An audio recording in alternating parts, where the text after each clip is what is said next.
Boy, that was a good brekkie. Did you see it, or you missed it? Oh. I didn't get it.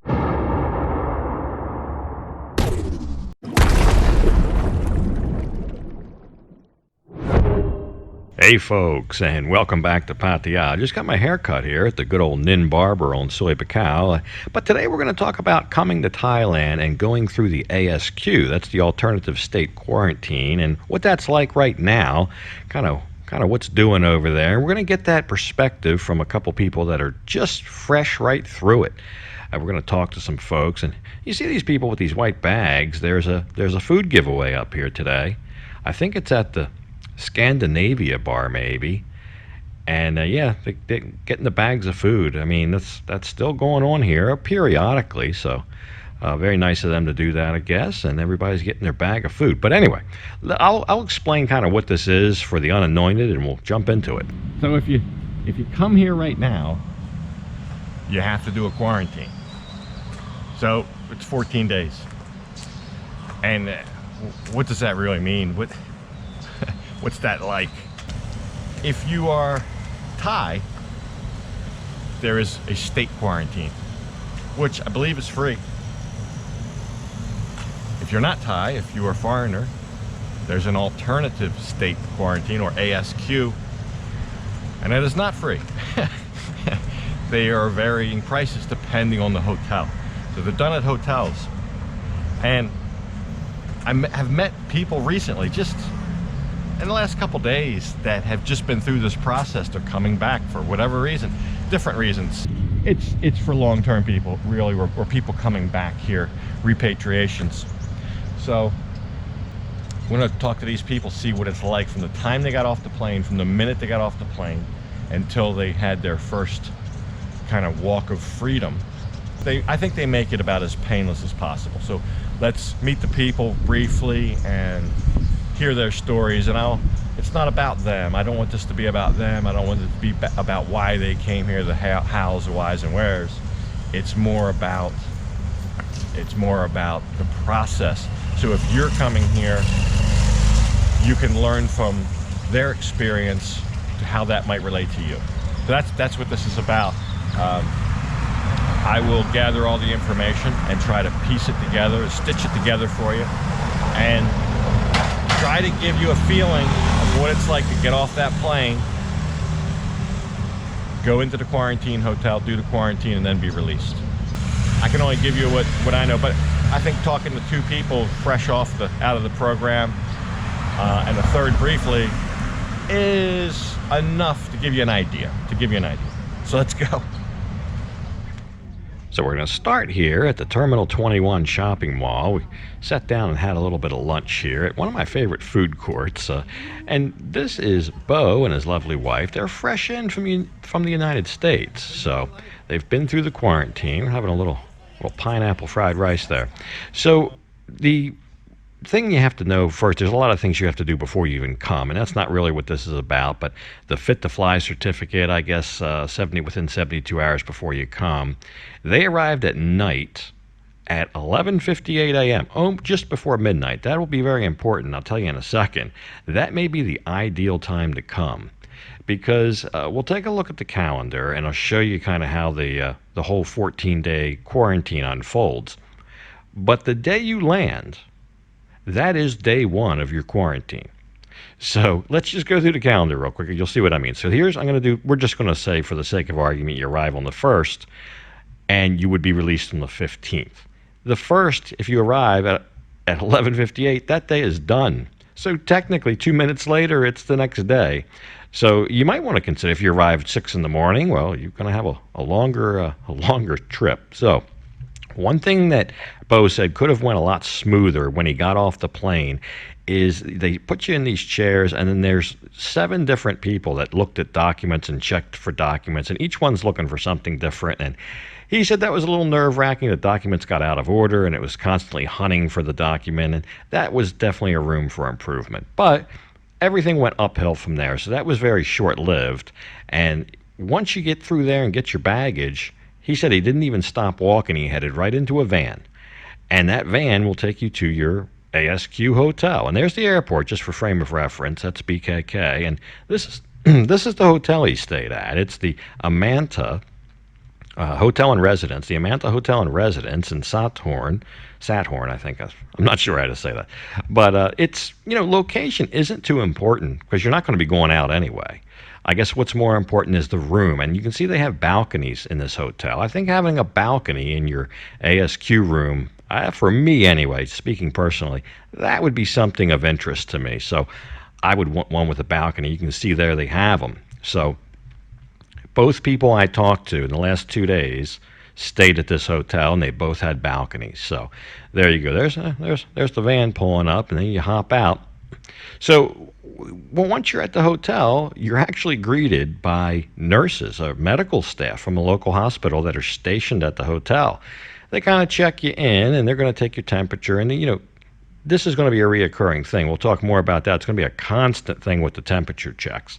That never stops throughout the whole process. And then there's kind of a schedule for your checkups, your checks and your tests and things like that. So the first thing, you're going to have 2 tests. You're going to have one on the 5th day, and then you're going to have one on the 13th day. It takes 24 hours to get the results back. So you'll get the results back the 6th and the 14th day. 14th day, very important. If you're clear that day, on the 15th day, you can leave. So that's the important part. So after, of course, you check in, you can go up to your room, and we will take a look at the rooms in pretty good detail here later. But I was actually more curious about the food at first. I had visions of being in the room, and they have like a little slot in the door, and them handing food in through the door, and almost kind of like a prison cell type thing. But that's not the case. They actually bring it out, and they set it on a nightstand outside your door. Once they leave, you go by and collect it. You take your meals in your room, but it's done pretty professionally. Now, the other gentleman we talked to had a little bit more information about the food, even some pictures of it. So let's go meet him. It's clean, a restaurant like this, and then you order chips or chocolate is okay. So then, he said he had a menu. So every day, he would have a menu to fill out. So meet Marcus. He's fresh off the plane from Germany. He did the ASQ Hotel, same one as Bo, about the same time. I think they actually overlapped in there. And he had some pictures of the food and a lot of information. So you fill out a menu the day before, or as Marcus did, you can do it on an app. They had an app for that, and you order it. And here's some examples of what you get. Now, they both agreed the food was good, but there was too much of it. They actually overfed you, so they ended up throwing some food away. So you can see it's a lot of food, 3 meals a day plus a snack. They both also agreed it would come a little bit, it could have been hotter, but there was microwaves in the room.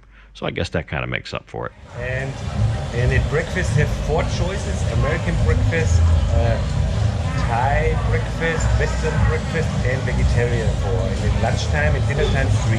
Thai, Western, and vegetarian. Vegetarian? Yes. Huh. I ordered one time, yes.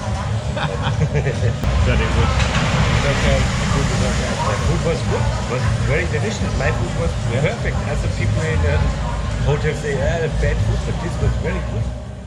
So yeah, both gentlemen mentioned that there was a kind of a process that you could follow and order like snacks or dried food, non-perishable food, like candy bars, something like that. If you wanted, there was a process for that, like something out of a 7-Eleven. No fresh food, no carry out from a restaurant, apparently. But speaking of the food, that is all included in the rate. I guess we'll talk a second about the rate. They basically start at this hotel at the Amanta, Sathorn. It started at 55, but both of these gentlemen paid a little bit more than that. They had upgraded rooms. I'll tell you about the one guy here in a minute. He really got an upgrade. But the family, they have a family plan, so you don't have to pay the full rate for your wife. If your wife's with you, you can pay the full rate for yourself and a partial rate for them. So a family plan helps if you're going to be with somebody. But let's just say somewhere between 55 and 80,000 baht, or let's just say 1,600 to maybe, I don't know, 2,700, something in that range. It's a lot of money, but it is 2 weeks food and everything. Now, on the 4th day of your stay, you can start a 1-hour kind of like out of your room at an upstairs pool, kind of a rooftop garden pool in this facility. Now, I'm not saying every facility has a pool, but in this one there was a pool, and you could go up there to that deck for an hour. And the one gentleman said it could be longer. It just depended if they ushered you back to your room or not. So I think that's nice too, a pool that you could enjoy. And a little fresh air, a little sunshine. I think that's also important. You need some vitamin D there once in a while. So I guess in addition to taking your meals and your hour a day outside at the recreation pool, there's also a schedule to keep with kind of monitoring your own temperature. And they have an app for that as well. So they're big in on the apps. This one's called, I think it's Coasty or Coast. I'm probably saying it wrong. But there it is. Say it how you want. And you take your temperature and you log it into this app. And that kind of keeps tabs on your condition and if you're getting a temperature or not. So back to Marcus here and the rooms. Now, he started with kind of a basic room, a decent room. I think the basic room here was 55 square meters, thereabouts. But he had an idea, and he said, well, what if I do a video of my room and put it on YouTube? And if he did that, they gave him an upgraded room, because there's all kind of different rooms. They have huge suites and everything. But he suffice it to say, he started out with the small basic room, but he ended up with like an 80, I think 81, 82 square meter suite. And he did take videos of these. And I'll tell you at the end, or he can tell you as well, how to look at those. Because he's probably got about 10 minutes of straight footage of his rooms and the whole place. And that'll give you this. Some of this is his that I've borrowed. But he's got the whole works that you can watch if you want to, if you're really that interested. So brilliant. He's posted some videos of his room to get a better room. And it worked. Maybe I should do that when I go to hotels. But I'm only there for a night. Sometimes 2 nights, but most of the time 1 night. And I really want just the kind of the pure experience when I go to a hotel or resort. I don't want any kind of special treatment, because I want it to come through like if you were staying there. So, but anyway, good on him. He's there for 2 weeks. You got to do what you have to do to improve your conditions. It was nice of Marcus to share his experience, and he got his upgrade through doing YouTube. So, where do they find your YouTube? It's MG, I don't know the underscore Thurin, MG_Thurin.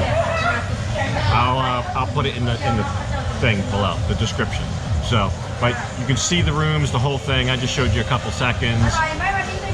It's not bad. It looks pretty good. I wouldn't mind staying there for 2 weeks. I know if somebody's in there right now staying there for 2 weeks, they say, oh, come and do it then. But no, I understand it's not the best thing. But the room looks nice. You can't deny that. So what was the worst part of it? This hotel was nothing good. It was perfect. There was nothing, like you said. It was okay except for this. If they changed this one thing, you know, it would be so much better. Nothing. No idea. I have no idea, because the only thing you don't know before what's in your head, and you don't know how you can emotionally do this. Right. But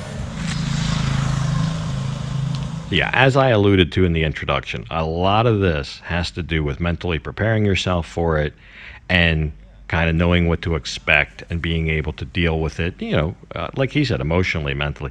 It really is a nice hotel, nice facilities, nice food, but you have to be up for it. You have to be looking at it like, hey, I've got these 2 weeks to do. I'm going to make the most of them. And then basically you get the keys to the kingdom. So we were out this morning, and I keep seeing the sign for this breakfast. It really looks good on that sign. I thought maybe I'll go in and get one. So the 99 baht at the Hideaway wasn't open yet, but this place opened at 6:30. 199 for the buffet, so I'm gonna go try that while I'm up, and I'm hungry all this walking around. So see how it is. I'll show it to you. Boy, that was a good brekkie. Did you see it, or you missed it? Oh, I didn't get it. It's not a buffet. I think normally it is, but right now they just have a menu. You can order as much as you want off the menu for 199. But they didn't have any of the stuff on the picture. The stuff was like Thai food and rice porridge and stuff. They didn't have bacon and beans and, you know, French toast and that kind of stuff. They didn't have that. So I bailed. So yeah, I guess you could call that a breakfast fail.